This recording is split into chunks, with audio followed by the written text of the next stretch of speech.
13 जनवरी को सरकार ने कॉलेज को लेकर एक नोटिफिकेशन जारी किया यूजीसी के नाम पे। उनका कहना है कि ये नोटिफिकेशन आने के बाद कॉलेज में जो जातीय भेदभाव है वो खत्म हो जाएगी। उनके हिसाब से जो जाति भेदभाव कॉलेजों में होती है वो केवल जर्नल कास्ट के बच्चे करते हैं। उनके हिसाब से ये है कि जो भी कॉलेज में यूनिवर्सिटियों में होता है जाति भेदभाव, उसमें केवल जर्नल कास्ट के लोग शामिल हैं। लेकिन यदि आंकड़ों की समीक्षा की जाए, यदि आंकड़ों जो भी आंकड़े हैं उसे देखा जाए, SC/ST एक्ट में सबसे ज्यादा यदि FIR होते हैं तो OBC के ऊपर होते हैं। ज्यादातर 70% FIR OBC के ऊपर SC/ST वाले कराते हैं।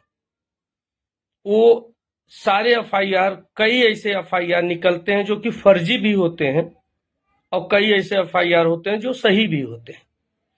एक FIR जो था, एक जो इनका लॉ है SC/ST, उससे तो लोग प्रताड़ित होते ही थे। कुछ न कुछ लोग आज भी उस धारा का फायदा उठाते हैं, उस एक्ट का फायदा उठाते हैं और फर्जी FIR करते हैं। कई ऐसे केस आ चुके हैं जो कि कोर्ट में साबित नहीं हो सका और वो फर्जी केस माना गया। एक केस तो चल ही रहा था SC/ST का, एक नया और आ गया जनरल कास्ट वालों को, वो है UGC। जाति भेदभाव को कम करने के लिए। लेकिन इसमें ध्यान देने वाली बात यह है कि सरकार वोट बैंक की जैसी राजनीति कर रही है। जाति राजनीति के आधार पर ये बिल लाई है, क्योंकि UGC में SC/ST और OBC एक तरफ हो गया है और जनरल कास्ट एक तरफ। इससे मालूम यही चल रहा है कि जनरल कास्ट के लोग, जो उनके छात्र हैं जनरल कास्ट के, वो SC/ST और OBC तीनों को परेशान कर रहा है। इनमें इन्होंने एक विकल्प और दिया है विकलांगों के लिए। ठीक है, विकलांग है, अच्छी बात है, उनको सुरक्षा होना चाहिए। लेकिन ये नहीं समझ में आ रहा है, यदि SC को ST को OBC छात्र परेशान करेगा, वो जातीय भेदभाव करेगा, तो उसके ऊपर ये रूल क्यों नहीं लागू होंगे? यदि SC/ST पे OBC जातीय भेदभाव करता है तो उसके ऊपर ये रूल लागू नहीं हो रहा है। और SC/ST यदि OBC के ऊपर जातीय भेदभाव, जातीय टिप्पणियां, जातीय असभ्य भाषाएं का वार करता है तो उसके ऊपर भी ये केस नहीं होगा। सब कुछ मिलाकर केवल जनरल कास्ट के बच्चों के ऊपर ही ये FIR होने वाला है, कार्रवाई होने वाली। और कार्रवाई की सीमा क्या है ये नहीं पता। कार्रवाई कहां तक होगा, कार्रवाई में क्या किस प्रकार की दंड दिए जाएंगे, अभी इसका कुछ मालूम नहीं है। इस कानून में कॉलेज को भी शामिल कर दिया गया है, संस्था को।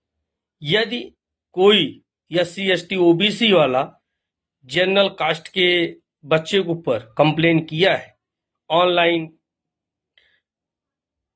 या ऑफलाइन या कमेटी के पास जाके, और यदि कार्रवाई नहीं होती है तो यूनिवर्सिटी की मान्यता भी रद्द हो सकती है। उसके जो फंड सरकार देती है वो फंड भी रोका जा सकता है।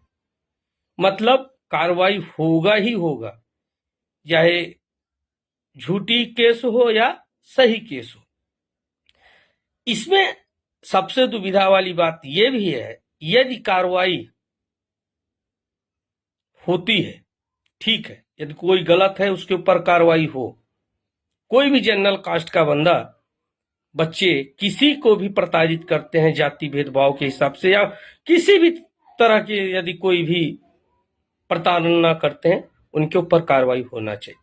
लेकिन यदि कोई रंजिश के कारण ओबीसी या एससी एसटी का छात्र जनरल छात्र के ऊपर झूठे कंप्लेन कर देता है, जो कि बाद में वो सिद्ध होता है कि ये झूठा कंप्लेन था, तो ऐसे छात्रों के ऊपर कार्रवाई क्यों न हो, जो झूठे कंप्लेन का सहारा लेकर जनरल कास्ट के बच्चे का हैरेसमेंट किया, उनको डिस्टर्ब किया। ऐसे लोगों के ऊपर भी तो कार्रवाई होनी चाहिए। उस पे कोई लॉ नहीं है, उसके लिए कोई इनके रूल नहीं है। इस तरह के दुविधा में डालने वाला रूल केंद्र सरकार लाकर क्या सिद्ध करना चाहता है? ये बताना चाहता है कि वो एससी एसटी और ओबीसी के साथ खड़ा है। जो जनरल कास्ट के लोग तुम्हें भर भर के वोट देते हैं, उनको आपने एक नए रूल्स लाकर उनके बच्चों का गला काटने का काम किए हो। यही हाल रहा यदि आप इसको वापस नहीं लेते हो, इस नोटिफिकेशन को, तो आने वाले टाइम में जनरल कास्ट के बच्चे पढ़ना छोड़ देंगे, वो वहां पे यूनिवर्सिटी में जाना छोड़ देंगे, क्योंकि उनको हमेशा एक डर बना रहेगा कि कहीं ना कहीं हमें झूठे केसों में फंसाई जा सकते। जो एक परिषद, कॉलेज पढ़ने की स्थान थी, आपने उसको एक अखाड़ा बना दिया है। इस अखाड़ा को बंद करें।